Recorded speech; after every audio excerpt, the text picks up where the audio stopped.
Quem deu essa ideia de trabalharmos esse tema muito bom hoje foi o nosso irmão Adonias. Ele falou sobre, por que não estudamos pessoas na Reforma Protestante que não são conhecidas, mas são importantes, porque fizeram um grande movimento, né, que talvez não seja o Lutero, o Zwinglio, talvez você não esteja encontrando hoje aqui João Calvino, né, mas, né, obrigado, Adonias, pela ideia.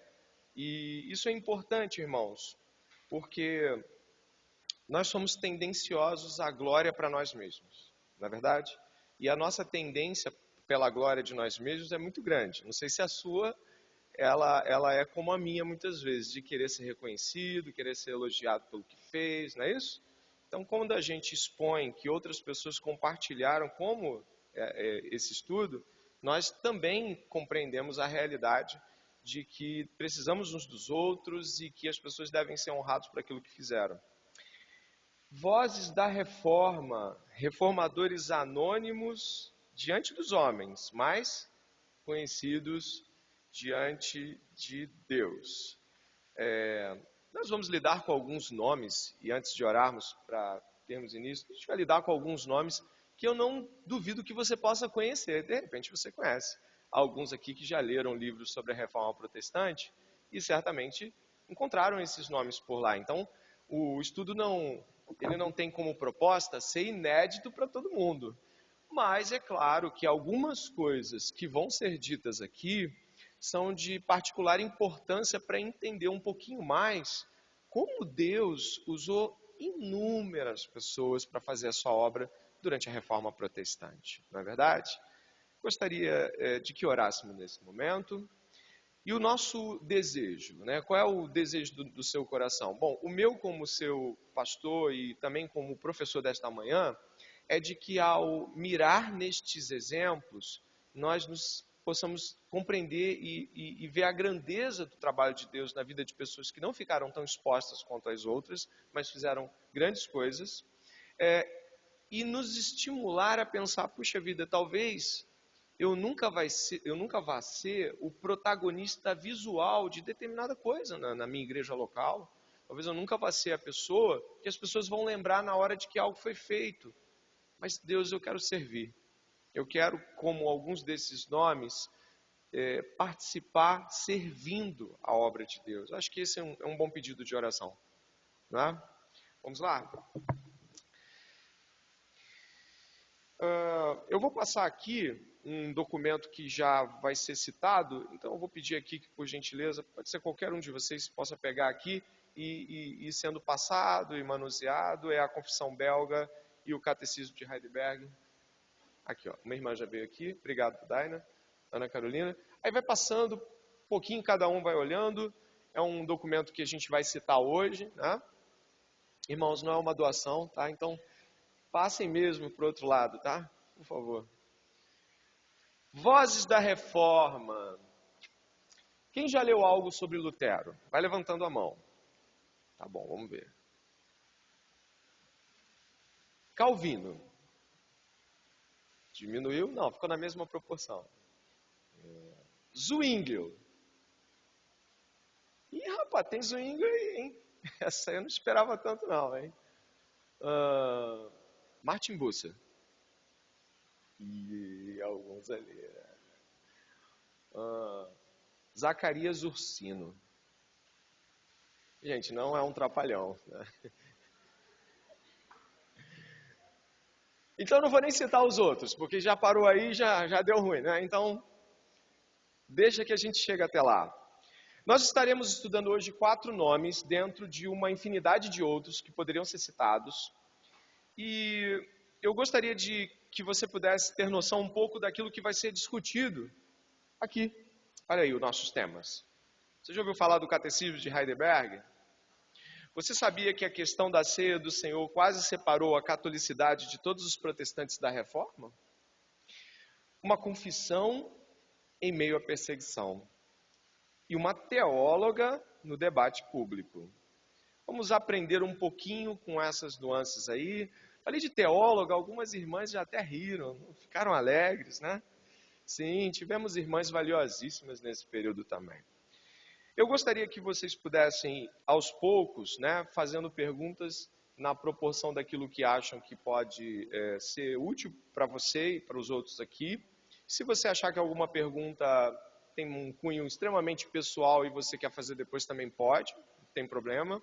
Existem irmãos e irmãs aqui que já leram bastante e talvez possam contribuir, então a aula não tem restrições. A única coisa que eu vou te pedir é que a contribuição chegue ao final de cada um desses nomes. Então vamos supor que eu citei determinado reformador e esgotei. Falei, irmãos, tem alguma contribuição? Aí de repente você leu, ele também fez isso. E aí isso é bom, porque olha, tem uma obra dele que é legal de você poder ler. Pode fazer isso também. Só que com ordem a gente vai chegando lá. Tudo bem assim? Então, ao final de cada etapa desses 4 grupos de explicação, você vai ter essa oportunidade de tirar uma dúvida e também de fazer uma contribuição e a gente vai caminhando. Você já deve ter anotado aí um pouquinho do que vamos estudar, celulares e cadernos estão por aí, eu sei. Você já ouviu falar do Catecismo de Heidelberg? Sim ou não? Já, né? Você já leu ele? Ele está passando aí, né? Nós temos o nosso Catecismo Puritano, né? Uma compilação de Charles Spurgeon, que nós usamos aqui nesta manhã. O catecismo tem como objetivo a instrução, né, a didática de compreensão doutrinária de um modo que a igreja vá absorvendo as doutrinas concadenadas, de modo ordenado, e então ela vai gravando, memorizando e compreendendo as estruturas básicas da fé cristã. Então o catecismo é algo muito importante. Esse catecismo que você está aí na sua mão, está com quem agora? Deixa eu ver. Está com alguém aí. Está com o Lucas? Esse catecismo aí, ele é muito importante. A confissão belga, acho que está primeiro nele aí, né? Eu vou ler aqui com vocês e a gente vai caminhando um pouquinho. O catecismo de Heidelberg tem sido destacado como a mais bela das confissões de fé produzidas pela Reforma Protestante e a mais generosa e pessoal dentre as exposições do calvinismo. Trata-se de uma confissão constituída de 129 perguntas e respostas. Você pode ver que excede os 52 domingos do ano, né? Ele não está preocupado necessariamente que você feche em um ano, ou um pouco mais de um ano. Ele está preocupado em esgotar o escopo de doutrinas. Isso já é positivo, né? A gente poderia trabalhar 52 domingos. Você lembra do catecismo que a gente usava antes? 52 domingos. Era um bom catecismo, né? Nossa opção por ele foi muito positiva para a igreja iniciar os catecismos. Mas esse aqui não vai na direção de 52 domingos no ano, ele vai na direção de um objetivo. E qual é? Olha que legal, esse catecismo aí, que está na sua mão, ele foi feito em cima da Epístola de Romanos. Eu não sei se você sabia disso.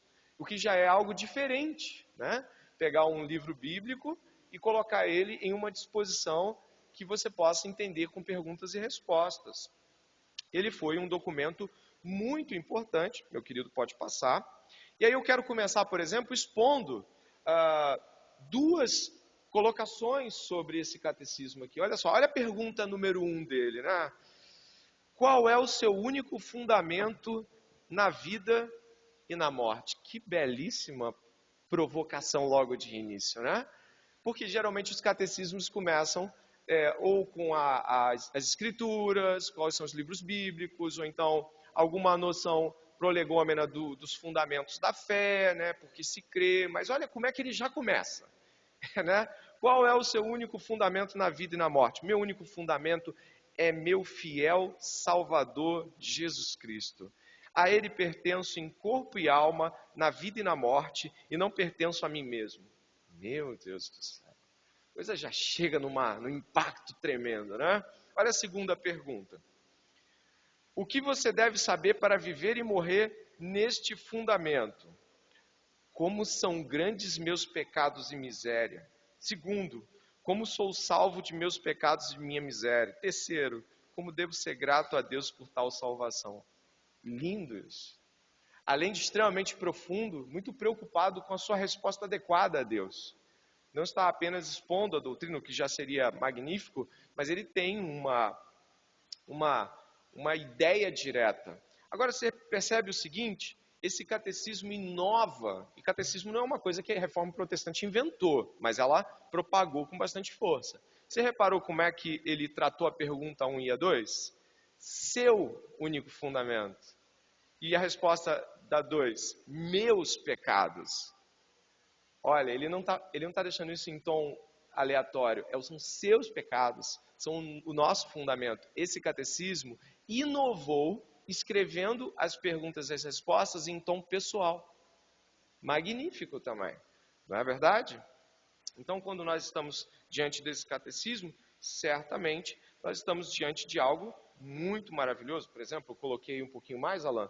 Você pode colocar, o uso do pronome da primeira pessoa, muitas vezes no singular, confere ao seu testemunho evangélico um tom caloroso e pessoal.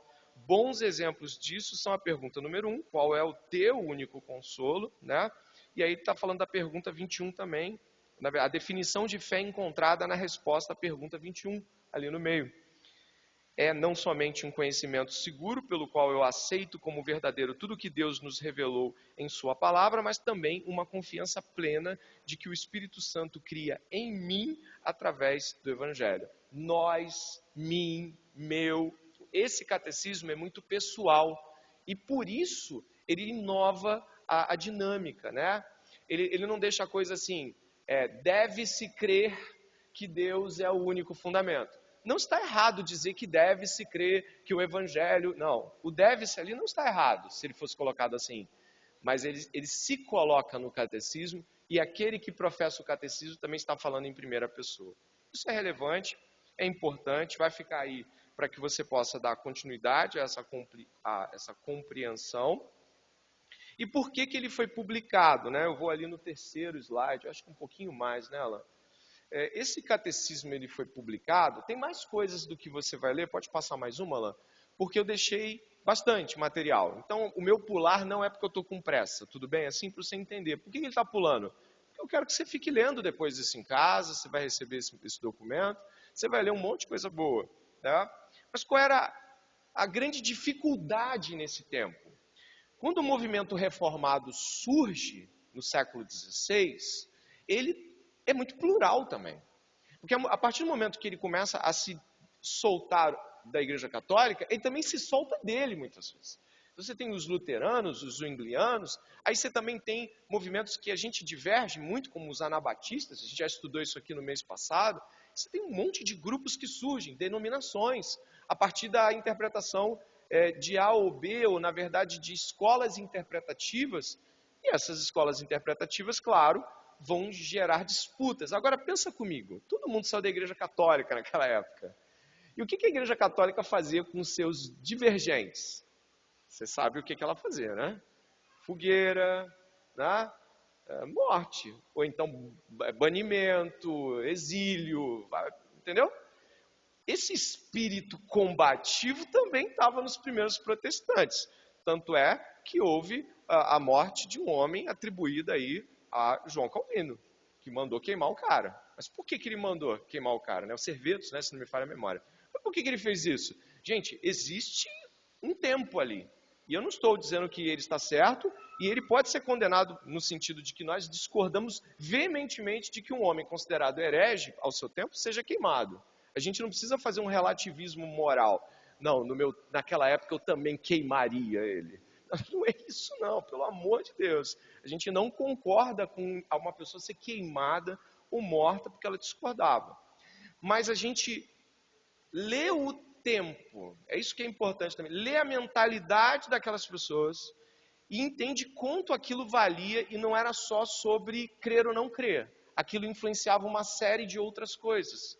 A reentrada ou não da Igreja Católica em determinado momento, o aparecimento de grupos que perseguiam os cristãos reformados em suas mais variadas formas. Aí, por exemplo, olha aqui, ó, o que você vai ler aqui. Frederico III, que era eleitor da Saxônia, o que é esse negócio de eleitor da Saxônia?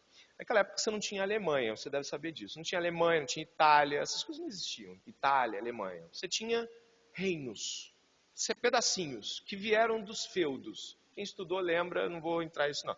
Tinha o feudo virou reino, e os reinos separadinhos tinham um rei, ou uma voz que elegia em proposições locais, era o eleitor daquela região.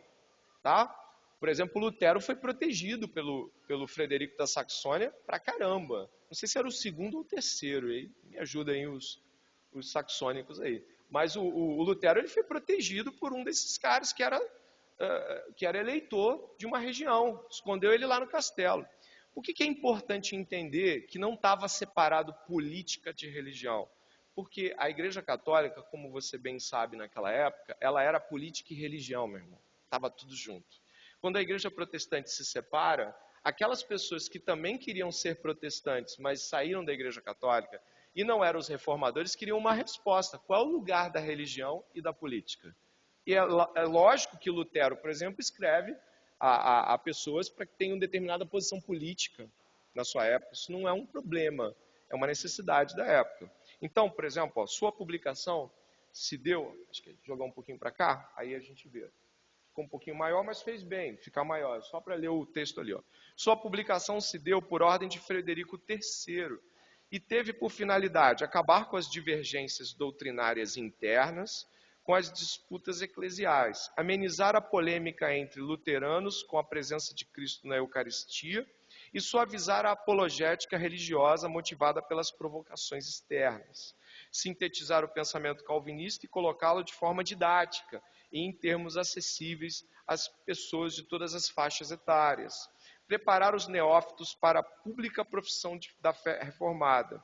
Os autores sabiam que a emoção religiosa pode produzir a decisão, mas somente a convicção gera a certeza e a permanência do fiel na igreja da minoria, tendo esta uma ética bíblica que, em muitos aspectos, difere e até se opõe à da sociedade secularizada. A emoção religiosa convence, mas o que firma o cara é a doutrina sendo pregada semana após semana, de modo didático. E aí o que acontece? Me acompanhe, por favor. Este homem aqui, o Zacarias Ursino, até mais um pouco do que o Gaspar Oleviano, embora o Gaspar Oleviano compôs com ele este material que você acabou de ouvir, pelo material você já pode imaginar um pouco o barulho que o cara tem para resolver. O Zacarias Ursino, ele era um camarada que teve que lidar com muitas oposições. Para ele escrever, só para você ter uma ideia, para ele escrever esse catecismo, e ele escreveu, se não me falha a memória, para o Filipe II da Espanha, para escrever esse catecismo, ele teve que ser todo cuidadoso. Ele teve que, por exemplo, ele não citou divergências de coisas secundárias entre católicos e protestantes, porque ele queria, de uma forma muito clara, deixar explícito de que os evangélicos, e é assim que Ursinos também gostava de ser identificado como um evangélico, olha só que interessante, a gente às vezes foge dessa insígnia hoje, né? Mas ele queria que ser identificado como um evangélico, ele também tinha esse objetivo de unificar o pensamento, ok? E eu vou passar um pouquinho, né, para a gente falar do Zacarias Ursino. Ele, na juventude dele, ele foi influenciado aí por um pastor luterano, está aqui, ó, Miobano, acho que está aqui? Isso, está aí, está assim. Ele foi para Wittenberg, né, cidade sede de Lutero, e lá ele recebeu instrução do Philippe Melanchthon, que era um camarada, você deve saber disso, e procura pelo Philippe Melanchthon, extremamente equilibrado. O Philippe Melanchthon é um cidadão daqueles que tenta mediar as coisas. Por exemplo, quando Lutero, né, o reformador Martinho Lutero, tinha que se colocar diante de decisões onde as tensões iriam ser muito fortes, quem ele enviava? Às vezes ele não ia, porque ele sabia que se ele fosse, ele ia, sabe, ele era um camarada extremamente colérico, às vezes ele ia causar uma confusão, ele falou, Felipe, vai lá. A Confissão de Augsburgo, por exemplo, ela foi uma confissão escrita, e Lutero falou assim, que bom que foi você que foi, Felipe, porque senão eu ia tretar, né? Nós temos que saber esse limite, tem irmãos rindo aqui, né? Mas a verdade é que nós entendemos que existem pessoas que têm um equilíbrio no trato de coisas difíceis, que você fala assim, meu Deus, só pode ser dom do celeste. Não tem, ali naquela tua posição eu já tinha chutado o balde, já tinha falado tudo. Então, a igreja precisa também de Filipes Melanchthons, né? Que Deus levante Filipes Melanchthons aqui, e Zacarias, Ursinos e Ursinas, para que nós possamos conseguir diálogos em situações difíceis. Então ele foi lá, né, estudou bastante com o Felipe Melanchthon, aprendeu bastante coisa.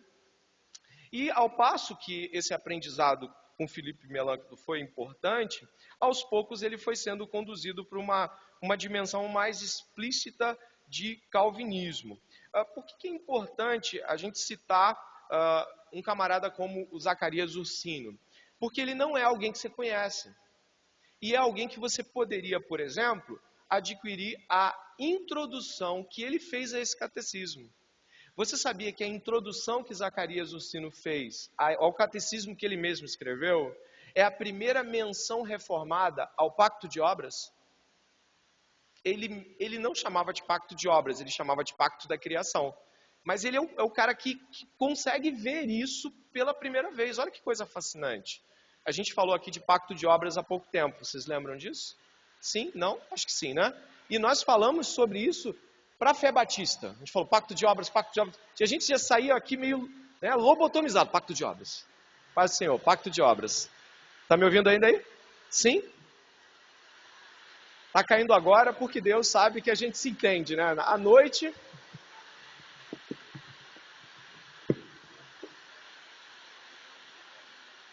Então, o que nós estamos pensando sobre isso?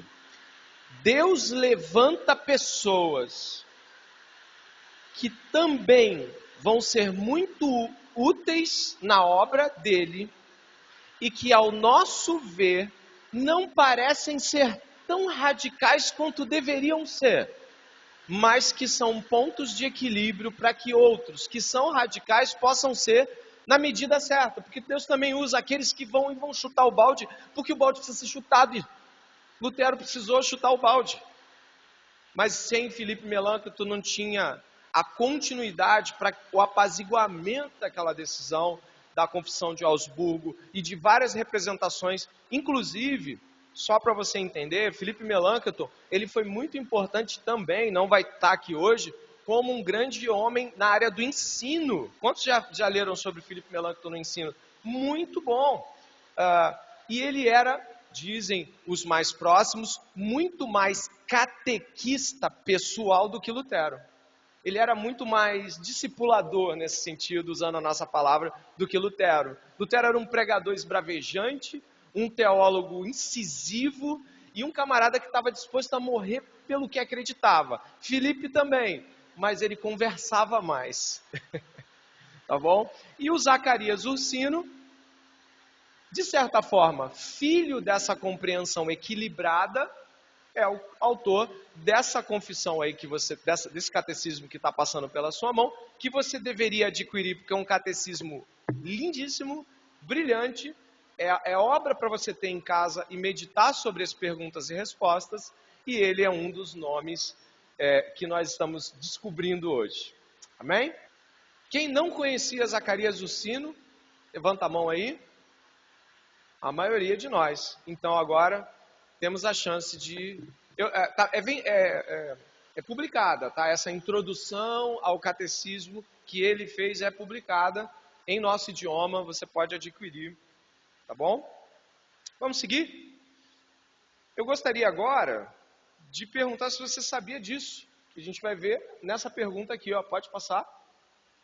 Você sabia que a questão da ceia quase separou a catolicidade de todos os protestantes da Reforma? Sabia disso? Você sabia, por exemplo, que tivemos um princípio de igreja reformada aqui no Rio de Janeiro, década de 50, 60 do século XVI? Sabia disso? E você sabe o que quebrou a questão? Leia o livro A Tragédia da Guanabara. Esse livro, anota aí, A Tragédia da Guanabara, que fala sobre como os portugueses expulsaram os reformados huguenotes que vieram para cá. Esse livro é muito interessante. E tem um outro livro que eu esqueci o nome, mas eu posso emprestar, que é sobre a comemoração da cidade do Rio de Janeiro. Foi, acho que, os 450 anos da cidade do Rio de Janeiro, alguma coisa assim, que eu tenho lá em casa, eu ganhei de uma aluna da escola, e o livro fala de algo muito interessante. Ele fala de como os protestantes que vieram para cá, vou usar um termo bem coloquial, tretaram sobre a ceia, se racharam aqui mesmo no Rio de Janeiro, né? Eles conseguiam ter eles conseguiam ter um bom acesso aos tamoios, os índios, mas entre eles brigaram por causa da ceia. E sabe o que aconteceu? Eles tiveram um enfraquecimento relacional tão forte que isso cooperou para os portugueses varrerem os caras daqui. Que coisa, né? Então a ceia não era um assunto de segunda categoria, mas qual era o problema da questão? Vou apresentar as 3 correntes aqui para você entender qual era o problema da ceia, que já vai nos ligar a um outro nome, né? Você está vendo que primeiro chega a treta, para depois chegar alguém para tentar resolver isso, né? Então, vamos lá, olha só. O Lutero, dava uma olhada ali no meio, eu marquei de amarelo, o texto é mais extenso. Lutero ensinava que o corpo e o sangue de Cristo estão dentro de e abaixo de os elementos do pão e do vinho. Doutrina esta que posteriormente veio a ser chamada de consubstanciação.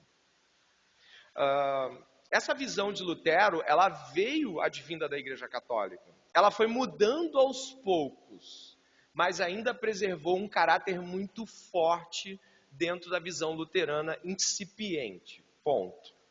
Eu vou passar rápido, senão não vai dar tempo para falar de todo mundo. O Zwinglio, vocês conhecem o Zwinglio, né? Ele já crê na ceia de um modo memorial.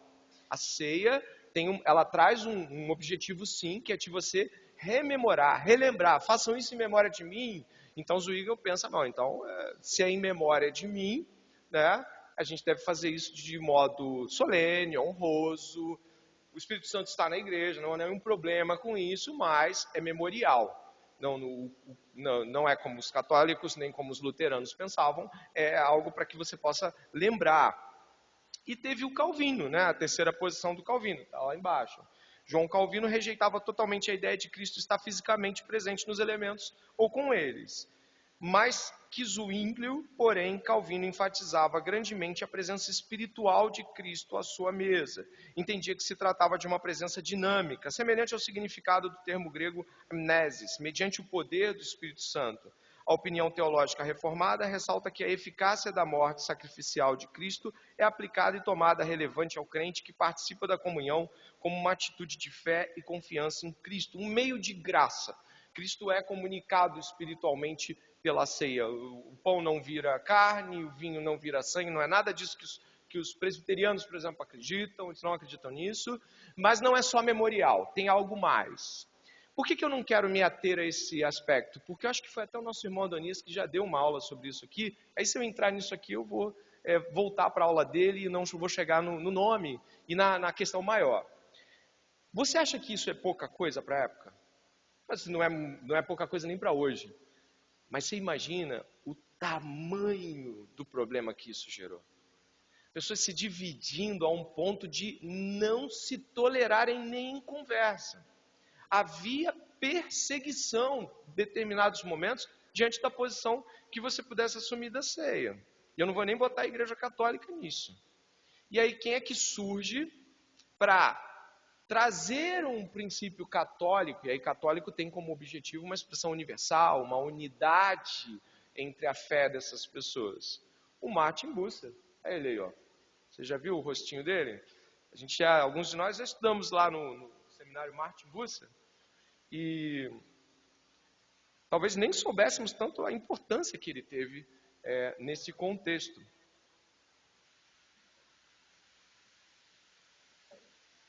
Olha o texto aqui, diplomata entre os irmãos. Isso aí já sugere que alguma coisa do tipo, as coisas vão encontrar um caminho de apaziguamento, vai surgir. A unidade cristã foi a maior paixão de Martin Bucer. Foi por ela que ele dedicou todo o ministério. Tal ênfase pode parecer estranha a nós, uma geração tão ramificada, pluralista e individualista. Porém, quisera lembrarmos que nosso Senhor, em seus últimos suspiros de vida, junto dos discípulos, orava por eles e suplicava ao Pai por uma coisa estrita, que eles fossem um. Não é assim?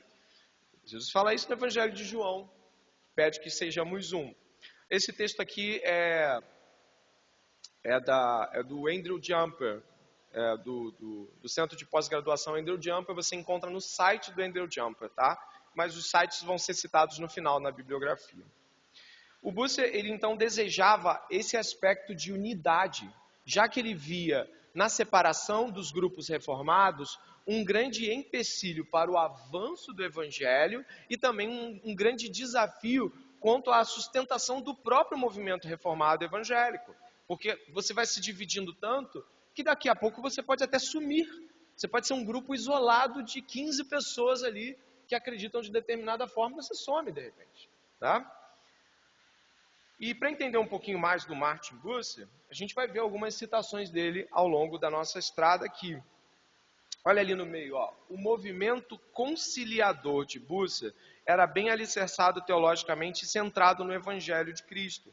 Para ele, a verdadeira unidade cristã consistia não em ter as mesmas cerimônias, mas em ter a mesma doutrina, fé e correta administração dos sacramentos. Então, ele focava na questão da administração e tentava dizer que sim, que haviam diferenças, mas elas poderiam não ser algo que dividiria as pessoas ao ponto de não se considerarem irmãos. É isso que acontecia muitas vezes. A questão sacramental, ou a questão da ceia em particular, né? Ela poderia dividir ao ponto de você já não conseguir ver aquele como teu irmão. Ah, aqueles luteranos lá, ou aqueles calvinistas lá, o termo já era utilizado em dado nível, já naquele século XVI. Ah, não, são os zwinglianos. E isso é complicado. O próprio Lutero rejeitava esse termo luteranos, ele não gostava de que as pessoas fossem denominadas assim. Ali ainda, ó, para Bucer, a verdadeira unidade cristã brotaria da fé e seria sustentada pela fé. O motivo disto é claro, Bucer não pensava o conceito de fé como o que temos em nossa contemporaneidade, como uma simples crendice ou apenas uma assimilação de alguns fatos a respeito de um ser quase que impessoal e com toda a flexibilidade chamado Deus. Não, ele tinha uma visão muito clara de que fé era a convicção em fatos concretos que devem ser tomados tais como. É assim que Hebreus coloca a coisa. Não era apenas uma mera crença, é algo que vai definir a igreja. Martin Bucer, ele era um eclesiólogo. Tá bom, legal, pode passar. Eu conheço Dever, eu conheço... Não, um eclesiólogo na Reforma Protestante, onde os fundamentos é que estão sendo revirados, salvação pela fé ou não, graças, obra, o que é? Isso é muito importante para aquele tempo. Então, um eclesiólogo, ele é algo mais raro na Reforma. Você pode ver, por exemplo, que no século XVII, no século XVI nós já temos batistas surgindo, mas é no século XVII que há muitos questionamentos eclesiológicos. Os puritanos questionam muito da eclesiologia que para eles não foi feita na Reforma Protestante, parece que foi deixada de lado. Vou te dar um exemplo, né? É claro, ele não é um exemplo que talvez você fale assim, nossa, mas eles quiseram isso. A igreja da Inglaterra, a igreja anglicana, ela mudou um monte de coisas em relação à igreja católica. Alguns aspectos sacramentais e ritualísticos foram apenas mudados de roupa, embora o Thomas Cranmer tenha feito um bom trabalho. Palavra aqui sobre, de um comentarista sobre, um pouquinho mais à frente, não, deixa eu ver aqui onde eu estou, perdão, só para não faltar com diplomata entre os irmãos, obrigado. Então ele era considerado uma pessoa, presta atenção no valor disso, que tinha entrada para conversar com todos aqueles grupos que estão em amarelos ali. Ó. Quando Martin Bucer chegava, sabe o que acontecia? A pessoa ouvia ele. Ele, na verdade, foi um dos caras que chamou Calvino no canto e falou para Calvino que ele precisava ter uma posição menos extrema com relação à ceia. Senão ele ia romper com a catolicidade. Olha que coisa magnífica. A gente tem Calvino por estima, mas o Martin Bucer, ele estava, na visão da época, na mesma altura. Quando Martin Bucer era consultado, ele era consultado no mesmo status que Calvino em sua época. A diferença é que Bucer não escreveu tanto, mas ele foi, por exemplo, o reformador de Estrasburgo. Ele mudou tudo lá, ele fez depois de de matar os Zels, que foi o primeiro, o Martin Bucer foi lá e ele mudou a eclesiologia, ele fez distinções, diáconos, presbíteros, estava tudo solto, embora já fosse reformado. Mas o que eu quero dizer, ele foi uma voz que para muitos de nós é uma pessoa anônima, mas ele foi responsável para que a catolicidade, para o princípio da unidade se mantivesse entre as pessoas da Reforma, para que Calvino pudesse olhar para os luteranos com um olhar positivo. Embora Calvino admirasse Lutero, ele tinha divergências fundamentais, principalmente por conta da ceia. Aqui embaixo, um pouquinho mais à frente, por favor, nós temos aqui uma fala de um comentarista sobre o Bucer. Dentro de poucos anos, Bucer havia feito um nome para si mesmo em Estrasburgo como um zeloso e hábil chefe negociador. Eram raras as ocasiões em que ele não estava envolvido. Tivemos um problema, chama o Bucer. Ele vai trazer uma palavra de sabedoria. Como é bom ser reconhecido desta forma. Como é bom ser alguém que é convidado para discernir entre partes. É maravilhoso. Não por uma questão de ego, mas você saber que você pode ser útil em algo que, presta atenção, nem sempre vai gerar visibilidade. Porque geralmente nós olhamos para os extremos e admiramos. Muito radical, olha a força. E o Bucer, assim como Zacarias Ursino, é uma fala de equilíbrio, de moderação.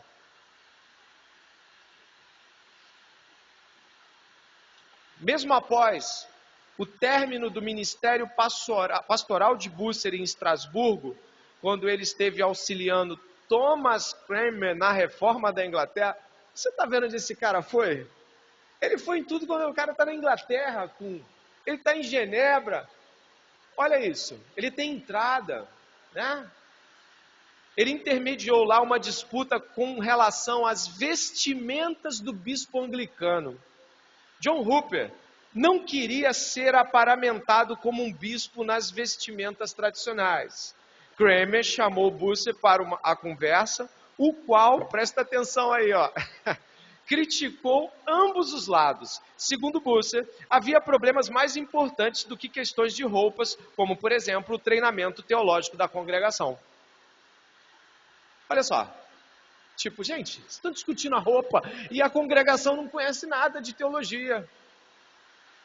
Então é um cara que vira os teus olhos para o que tem que ser visto. Isso é uma bênção, né?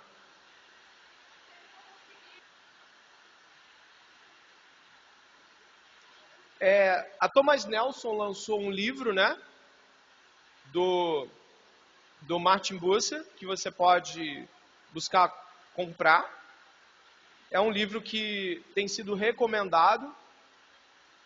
Crê-se que talvez seja o único livro dele, embora ele tenha escrito alguns livretos e artigos, eles não permaneceram até os dias de hoje. Mas esse livro aí sobre teologia pastoral, alguém tem? O David tem. Então ele vai trazer para você emprestado. E é bom, não sei.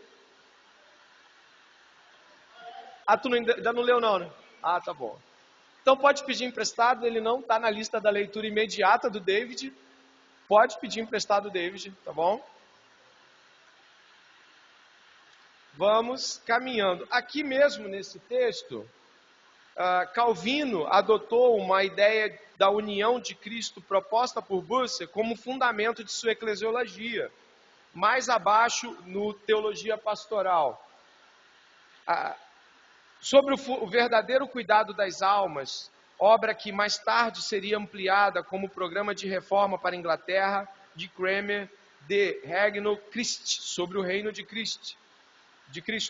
É pedra fundamental para a eclesiologia reformada. Ou seja, um pastoreio que de fato se relaciona com cuidado pessoal com as pessoas. Martin Bucer era um pastor e vivia como tal. Então isso não é pouca coisa não. Alguma contribuição que queiram dar ou pergunta? Próximo passo aqui também está aí, o documento está na mão de vocês, né? A Comissão Belga. Vocês viram aí a Comissão Belga? Alguém deve ter visto que ela está junto com o catecismo que foi colocado aí diante das mãos de vocês. A confissão belga, ela foi e é até hoje muito importante, mas ela é de um cara bem desconhecido mesmo. Se chegar o nome dele, você fala assim, quem sabe quem ele é? Né? Mas o que é essa confissão belga? A confissão belga ela é uma das primeiras confissões reformadas, ela não é a primeira, porque obviamente Calvino já tinha feito confissões reformadas em Genebra, mas ela é uma das primeiras a encontrar ampla adesão em meio a todas. É basicamente o seguinte, ela consegue entrar em outros grupos que não o do próprio autor apenas. E ela tem esse objetivo. Ela tem um objetivo apologético contra o romanismo, sim, e ela também tem um objetivo muito forte do ponto de vista de fazer com que os cristãos daquele período, que estavam sendo muito perseguidos, encontrassem ânimo na colocação das suas proposições doutrinárias. Vou passar aqui para você poder ler. O primeiro dos padrões doutrinários das igrejas reformadas é a confissão de fé belga. Padrão, não é a única e nem foi a primeira no sentido de existir. É chamado normalmente de confissão belga, pois é originário da região sul dos Países Baixos, conhecidos hoje como Bélgica. O seu principal autor, está aí o nome dele, que vamos ouvir um pouco sobre ele, Guido de Bresse, é um pregador das igrejas reformadas dos Países Baixos. Ele foi martirizado por causa da fé no ano de 1567. Durante o século XVI, as igrejas desse país estavam sujeitas às mais terríveis perseguições por parte do governo católico romano. Então, o Guido de Bresse, ele, assim como outros tentavam convencer, muita gente tentou convencer Filipe II da Espanha. O Filipe II da Espanha era um rei católico muito forte, e muita gente tentou convencer ele de que o protestantismo não era uma heresia maléfica e tudo mais. Guido de Bresse foi um deles também. Mais à frente, ali, ó, no finalzinho, né? Ele estava falando a Filipe II de que todos os cristãos estavam prontos a oferecer suas costas aos chicotes, suas línguas às facas, suas bocas às mordaças, seu corpo inteiro às chamas, ao invés de negarem as verdades expressas nessa confissão. São falas muito fortes sobre como devemos manter a nossa confissão intacta em tempos de perseguição. Nós, às vezes, pensamos assim, caramba, que legal essa confissão. Isso aqui tem preço de sangue. As pessoas morreram para que ela pudesse estar lá. Né? Eu vou mais à frente um pouquinho, no segundo, não, aí mesmo, obrigado. Ao compor a confissão, o seu autor valeu-se, em uma certa medida, da confissão das igrejas reformadas da França, escrita principalmente por João Calvino e publicada 2 anos antes. Contudo, a obra de Guido de Bresse, não é uma mera revisão do trabalho de Calvino, mas uma composição independente. Ela foi imediata e alegremente recebida pelas igrejas dos Países Baixos e adotada pelos sínodos nacionais convocados nas últimas 3 décadas do século XVI. Depois de uma criteriosa revisão, não de conteúdo, mas de textual, o grande sínodo de Dort, de 1618-19, a adotou como um dos padrões doutrinários da Igreja Reformada, a qual se requer a subscrição de todos os seus oficiais eclesiásticos. Então, foi uma confissão muito bem colocada diante de seu tempo, muito bem aceita também. Ela é uma das confissões que também usa o termo nós, né? E não apenas uma colocação do deve-se, crê-se, e coisas desse tipo que impessoalizam um pouco as colocações. Mas o Guido de Bresse, ele estava tão disposto de que a confissão de fé fosse mantida, que ele levou isso sim aos extremos mais intensos da sua fé. Eu vou para o martírio e a importância do de Bresse, um pouquinho mais à frente, né? De Bresse passou a primeira parte de seu cativeiro em uma prisão em Tournai, onde podia receber visitantes. Muitos de seus visitantes, porém, eram inimigos que vinham insultá-lo. Muito comumente, as damas da corte e outras pessoas iam até lá para envergonhá-lo e humilhá-lo diante da sua prisão. Mas assim como foi o caso do apóstolo Paulo, a prisão de Guido tornou-se uma ocasião para ele testemunhar a verdade. Quando uma princesa, junto com muitas jovens damas da corte, veio zombar, e a princesa disse horrorizada, com pesadas correntes de Guido: meu Deus, senhor de Bresse, não vejo como você pode comer, beber ou dormir isso. Acho que morreria de medo se estivesse no seu lugar. Respondeu Guido: minha senhora, a boa causa pela qual sofro e a boa consciência que Deus me deu tornam o meu pão mais doce e o meu sono mais profundo do que aqueles dos meus perseguidores. Então ainda respondeu a princesa: é a culpa que torna uma corrente pesada, a inocência torna minhas correntes leves. Eu me glorio neles como meus emblemas de honra. Profundo pra caramba. É algo que você deve refletir nesta manhã. Caramba. Olha o que ele está dizendo. De que uma consciência pura para com Deus, uma consciência correta para com Deus, é muito diferente. A gente indo aí mais um pouquinho, para o final, já antes de ler a carta que ele escreveu à sua esposa, carta profundíssima. Aqui, na prisão aí, pode passar.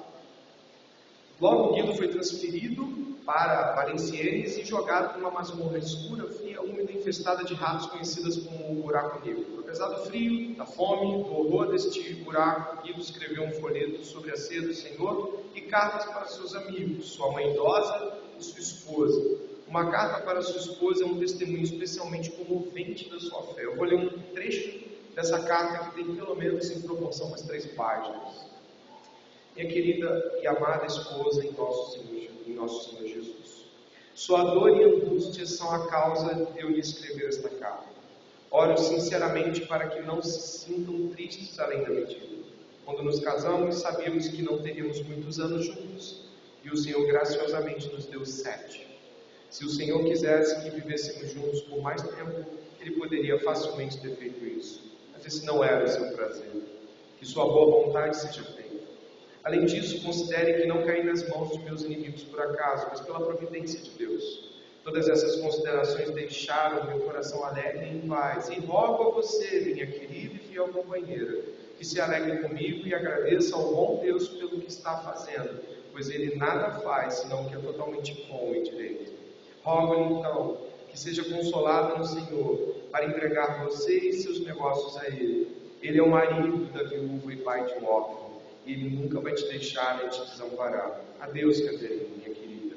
Rezo ao meu Deus para confortá-lo e dar-lhe resignação à sua santa vontade.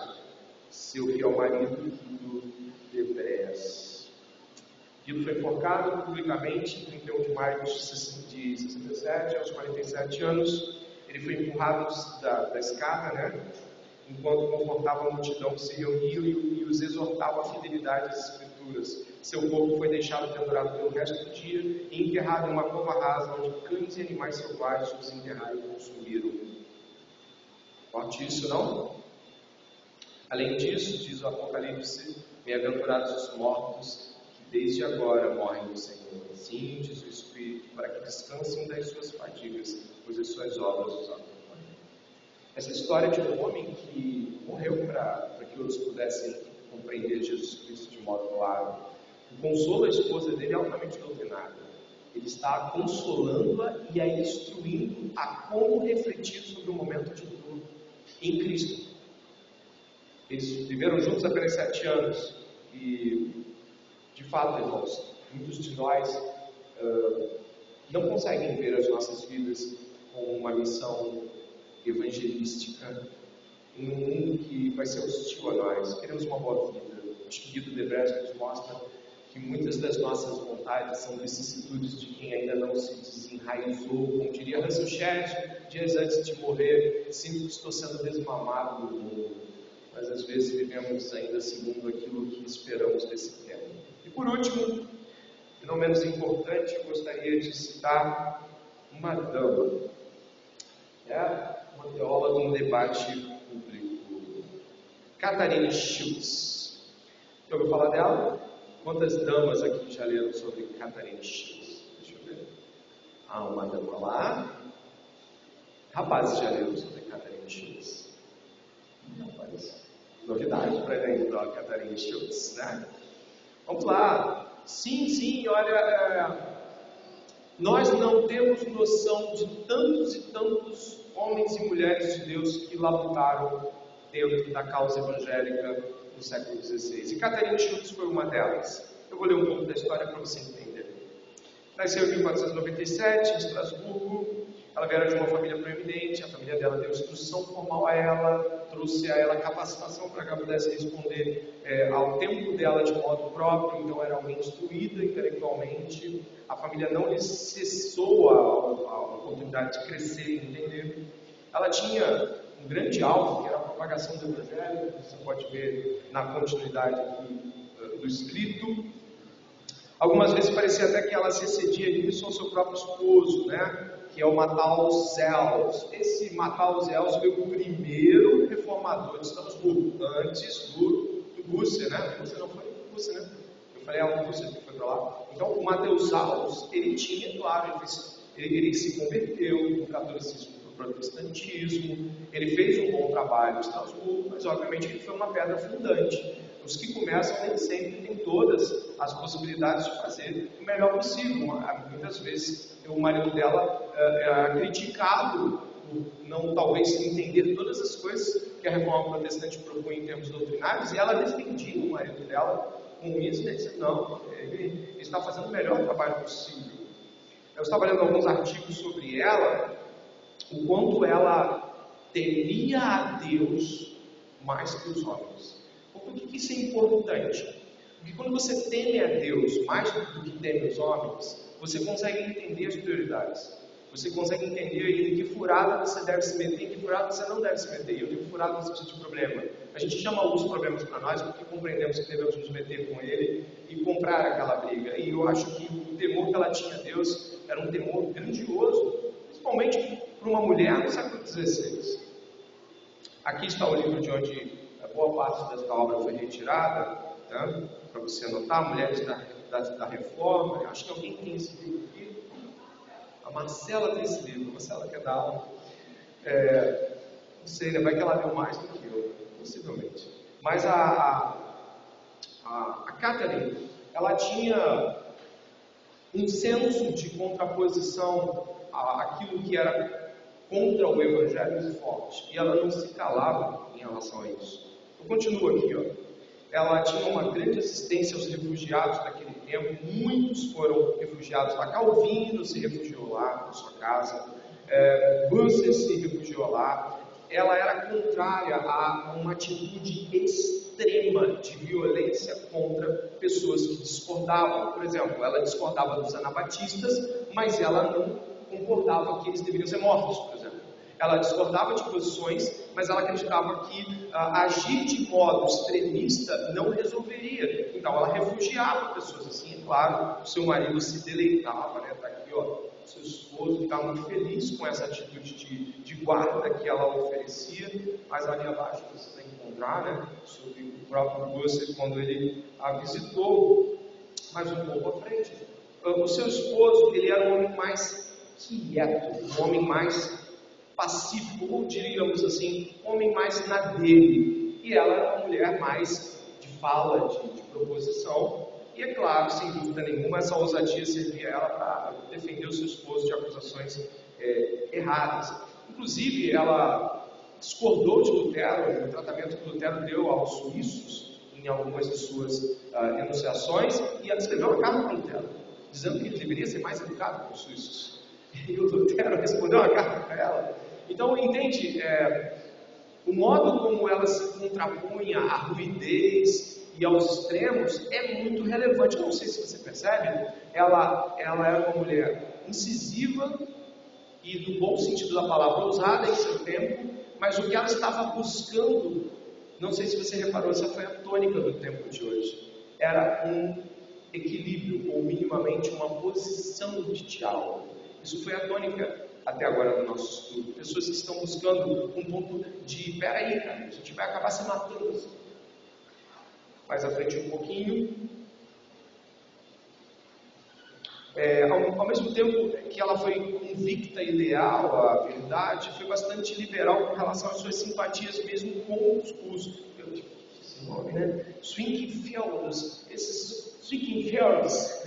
Esses homens, eles foram protestantes. Não eram de grande expressão. Gente, eu fui procurar saber quem eles eram, para entender melhor. Vocês sabiam que eles agora têm uma igreja?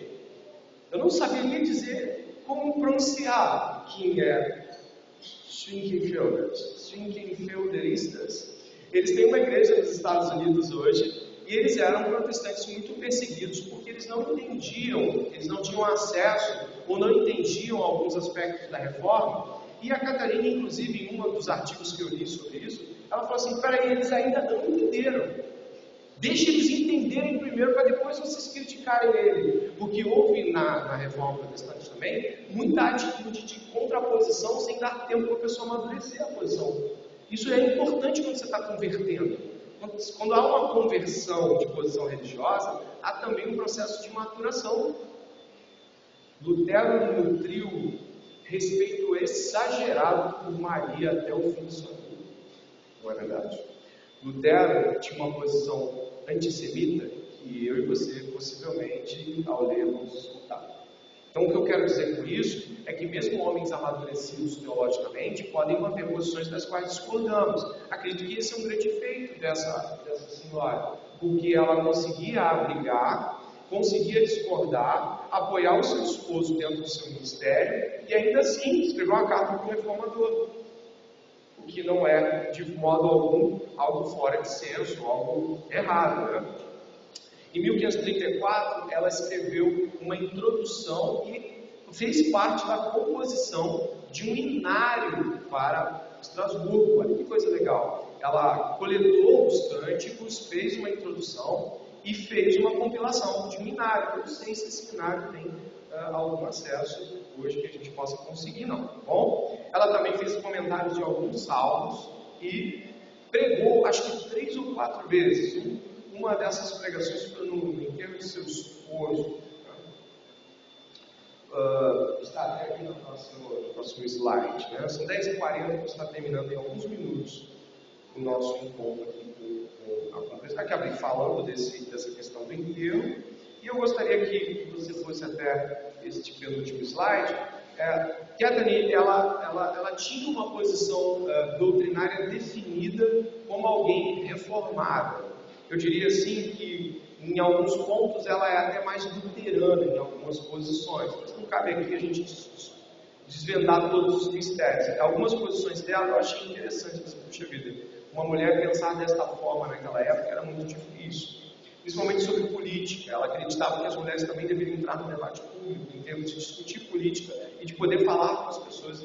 Isso é muito fora de série naquele tempo também.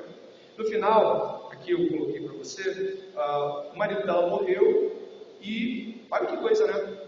O cara que veio para tomar conta da paróquia ou da igreja que o seu esposo era pastor em Estrasburgo, o cara que imediatamente, né, antes do Busser, e ele foi lá, ele passou a desmontar todo o esquema doutrinário reformado, você acredita?